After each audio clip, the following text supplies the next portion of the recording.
السلام علیکم ورحمۃ اللہ وبرکاتہ۔ علامہ اقبال پیراگراف۔ علامہ اقبال ہمارے قومی شاعر ہیں۔ آپ 9 نومبر 1877 میں سیالکوٹ شہر میں پیدا ہوئے۔ اقبال نے اپنی ابتدائی تعلیم شہر میں ہی حاصل کی۔ برے کالج سے آپ نے FA کا امتحان پاس کیا۔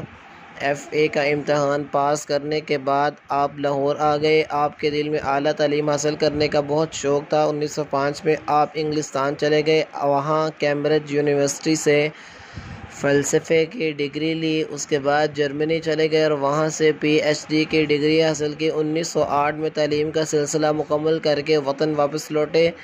انگریز حکومت نے آپ کو سر کا خطاب بھی دیا۔ آپ رحمۃ اللہ علیہ شاعر ہونے کے ساتھ ساتھ بہت بڑے سیاسی مدبر بھی تھے۔ پاکستان کا تصور سب سے پہلے آپ ہی نے پیش کیا تھا، جس کے باعث ہم سب سے بڑی اسلامی مملکت کے وارث بنے۔ علامہ اقبال یوں تو اردو کے شاعر تھے، لیکن آپ کا زیادہ کلام فارسی میں ہے۔